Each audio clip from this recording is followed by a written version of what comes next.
Hello friend, welcome to my channel. तो आज हम एक्सप्लेन करेंगे 50 शेड ऑफ ग्रे। तो चलते हैं वीडियो के एक्सप्लेनेशन की तरफ। मूवी की स्टार्टिंग में हम एनी नाम की एक लड़की को देखते हैं जो कि वाशिंगटन यूनिवर्सिटी से अपनी ग्रेजुएशन कंप्लीट कर रही होती है। उसकी रूममेट क्रिस्टीन कॉलेज पेपर में आर्टिकल लिखती है जिसके लिए उसे क्रिश्चियन ग्रे का, जो कि एक बहुत बड़ा बिजनेसमैन है, उसका इंटरव्यू लेने जाना है। लेकिन क्रिस्टीन की तबीयत खराब होने की वजह से वो अपनी जगह एनी को इंटरव्यू लेने भेजती है। और जब एनी इंटरव्यू लेने के लिए क्रिस्टीन ग्रे के ऑफिस जाती है तो वो ऑफिस को देखकर नर्वस हो जाती है क्योंकि वो ऑफिस बहुत ज्यादा बड़ा था। अब एनी क्रिस्टीन ग्रे को देखकर हैरान हो जाती है क्योंकि उसने ये बिल्कुल भी नहीं सोचा था कि क्रिस्टीन ग्रे इतने यंग और हैंडसम होंगे। एनी इंटरव्यू लेते वक्त भी काफी नर्वस हो जाती है और क्रिस्टीन ग्रे एनी की सादगी और मासूमियत देखकर उससे इम्प्रेस हो जाता है। एनी कॉलेज के बाद एक दुकान पर पार्ट टाइम जॉब करती है। वो वहाँ पर क्रिश्चियन ग्रे के बारे में ही सोच रही होती है और तभी वहाँ पर क्रिश्चियन ग्रे आ जाता है।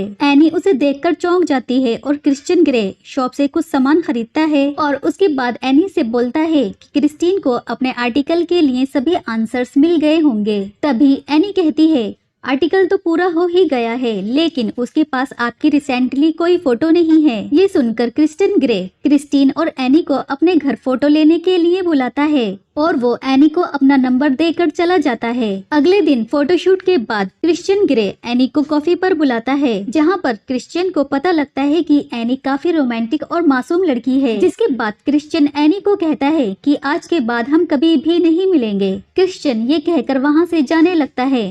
एनी उसके पीछे पीछे आती है और उससे पूछती है क्या उसकी कोई गर्लफ्रेंड है। क्रिश्चियन कहता है कि ऐसा कुछ भी नहीं है लेकिन मैं तुम्हारे लिए ठीक नहीं हूँ और तुम्हें मुझसे दूर रहना चाहिए। ये सुनकर एनी भी गुस्सा हो जाती है और उसे गुड बाय बोलकर वहाँ से चली जाती है। इसके बाद एनी अपनी दोस्त क्रिस्टीन और बाकी दोस्तों के साथ पार्टी करने के लिए जा रही होती है। तभी क्रिश्चियन उसे बुक्स भेजता है सॉरी कहने के तौर पर। इसके बाद एनी अपनी फ्रेंड्स के साथ पार्टी में चली जाती है जहाँ पर वो बहुत ज्यादा ड्रिंक कर लेती है। इसके बाद एनी क्रिश्चियन को फोन लगाती है और अपनी बुक्स वापस ले जाने को बोलती है क्योंकि वो बुक्स एनी अपने पास नहीं रख सकती थी क्योंकि वो बुक्स बहुत ज्यादा एक्सपेंसिव थी। क्रिश्चियन उसकी बातें सुनकर समझ जाता है कि एनी काफी ज्यादा ड्रंक है और वो एनी से ये कहकर फोन रख देता है कि वो उसको वहाँ पर लेने आ रहा है। पार्टी में एनी का दोस्त भी होता है जो एनी को बहुत ज्यादा लाइक करता है।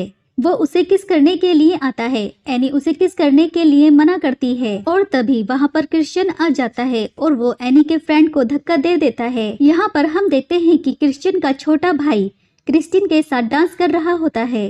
इसके बाद क्रिश्चियन एनी को एक होटल रूम में ले जाता है। अगली सुबह जब एनी की आंख खुलती है तो वो अपने आप को इस रूम में पाकर हैरान हो जाती है और जब वो क्रिश्चियन को देखती है तो वो उससे पूछती है क्या कल रात हमारे बीच में कुछ हुआ था। क्रिश्चियन इस बात पर कहता है कि नहीं, ऐसा कुछ भी नहीं हुआ और मैं इस टाइप का लड़का नहीं हूँ और मेरा टेस्ट कुछ अलग है और मैं तुम्हें तब तक नहीं टच करूंगा जब तक तुम्हारी लिखी हुई सहमति न मिल जाए। और ये बातें एनी के कुछ भी समझ में नहीं आती और दोनों होटल रूम से निकल जाते हैं। एनी अपने घर आकर देखती है कि क्रिश्चियन का छोटा भाई उसकी रूममेट क्रिस्टीन के साथ है और दोनों रिलेशनशिप में आ चुके हैं। क्रिश्चियन अपने छोटे भाई को लेकर वहाँ से जाने लगता है और एनी से शाम को मिलने के लिए भी बोलता है। शाम को जब एनी उससे मिलने के लिए आती है तो क्रिश्चियन अपने प्राइवेट जेट में एनी को अपने घर पर ले जाता है। इसके बाद एनी क्रिश्चियन से पूछती है क्या तुम अब मुझसे प्यार करोगे। तो क्रिश्चियन बोलता है मैं प्यार नहीं करता, मैं सिर्फ फिजिकल रिलेशन बनाता हूँ। और ये कहकर क्रिश्चियन उसके सामने एक कॉन्ट्रैक्ट पेपर रख देता है।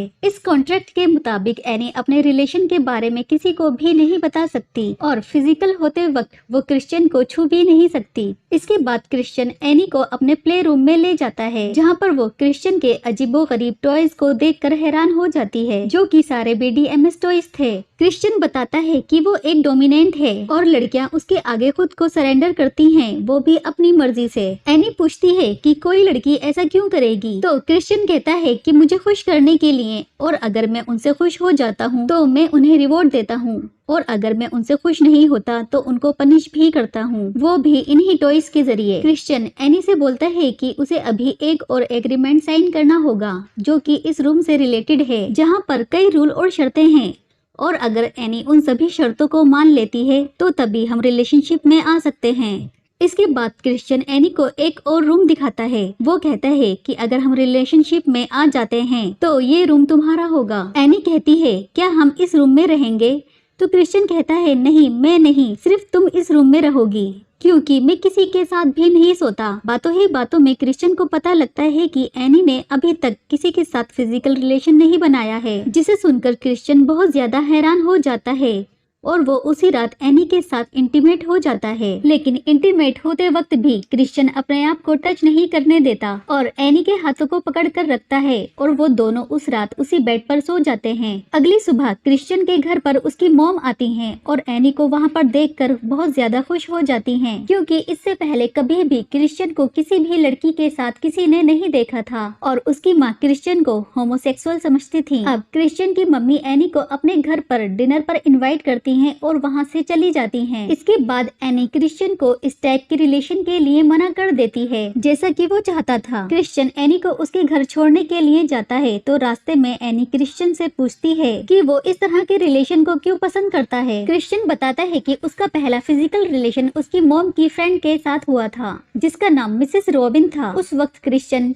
टीन एज था और मिसेस रॉबिन डोमिनेंट थी और क्रिश्चियन अपने आप को उनके सामने सरेंडर करता था और ये रिलेशन 6 साल तक चला और इसके बाद बंद हो गया था और अब वो दोनों बहुत अच्छे दोस्त हैं और तभी से क्रिश्चियन इस तरह की रिलेशनशिप को ज्यादा पसंद करता है। क्रिश्चियन एनी को उसके घर छोड़ते वक्त वो कॉन्ट्रैक्ट उसके हाथ में दे देता है और वो एनी से कहता है कि इस कॉन्ट्रैक्ट को एक बार तुम जरूर पढ़ लेना और अगर तुम्हारे मन में कुछ भी सवाल हो तो मुझसे पूछ लेना। एनी घर आकर उस कॉन्ट्रैक्ट को पढ़ती है जिसमें कई सारे रूल थे। वहीं एनी BDMS के बारे में भी सर्च करती है, जिसे देखकर एनी डर जाती है और इधर काफी दिन गुजर जाने के बाद भी जब एनी का कॉन्ट्रैक्ट को लेकर कोई भी जवाब नहीं आता तो क्रिश्चियन काफी बेचैन हो जाता है और एनी के घर पर चला जाता है, जहां पर ये दोनों फिर से इंटीमेट हो जाते हैं। अब कुछ दिन बाद एनी उस कॉन्ट्रैक्ट के बारे में बात करने के लिए क्रिश्चियन से मिलती है। एनी उस कॉन्ट्रैक्ट से वो टर्म एंड रूल हटवा देती है जिससे एनी को प्रॉब्लम थी, लेकिन इसके बावजूद भी एनी उस कॉन्ट्रैक्ट को साइन नहीं करती, क्योंकि एनी क्रिश्चियन के साथ एक नॉर्मल जिंदगी गुजारना चाहती थी। अब क्रिश्चियन एनी को अपने घर डिनर पर ले जाता है।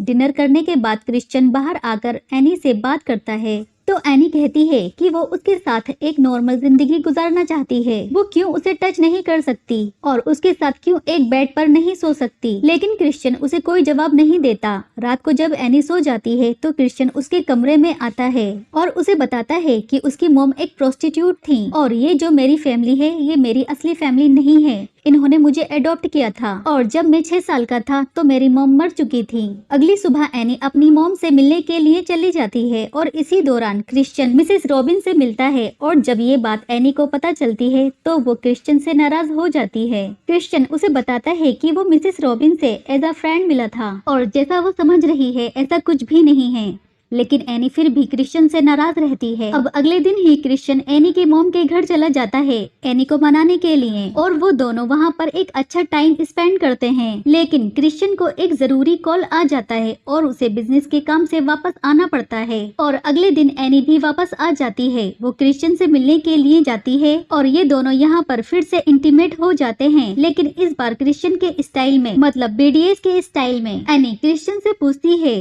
कि आज भी तुमने मुझे अपने को टच नहीं करने दिया, क्या तुम मुझसे गुस्सा हो क्योंकि मैंने वो कॉन्ट्रैक्ट साइन नहीं किया? तो क्रिश्चियन कहता है कि नहीं, ऐसा बिल्कुल भी नहीं है। तो एनी पूछती है तो फिर तुम मुझे पनिश क्यों करना चाहते हो? क्या तुम्हें इसी चीज से सेटिस्फेक्शन मिलता है? तो क्रिश्चियन कहता है हाँ, मैं ऐसा ही हूँ और ऐसा करने से ही मुझे सेटिस्फेक्शन मिलता है। अब एनी इस बात पर गुस्सा हो जाती है और वो कहती है ठीक है, अब तुम मुझे पनिश करो और मैं भी देखती हूँ कि तुम कहाँ तक गिर सकते हो। इसके बाद क्रिश्चियन एनी को अपने प्ले रूम में ले जाता है और वहाँ पर एनी को बेल्ट से बहुत मारता है, जिससे एनी को बहुत दर्द होता है। अब पनिश करने के बाद क्रिश्चियन एनी के पास आना चाहता है, लेकिन एनी बहुत ज्यादा गुस्सा हो जाती है और क्रिश्चियन को अपने पास नहीं आने देती और वो उसे हमेशा हमेशा के लिए छोड़कर जाने लगती है। जबकि क्रिश्चियन उसे रोकने की कोशिश करता है, लेकिन एनी नहीं रुकती और यहीं पर फिल्म का एंड हो जाता है। फ्रेंड्स, इस फिल्म का सेकंड पार्ट भी है और अगर आपको सेकंड पार्ट की एक्सप्लेनेशन देखनी है तो कमेंट बॉक्स में जरूर बताएं। साथ ही हमारे चैनल को सब्सक्राइब करें और बेल आइकन को दबाएं ताकि आने वाले वीडियो की नोटिफिकेशन को मिलते रहे।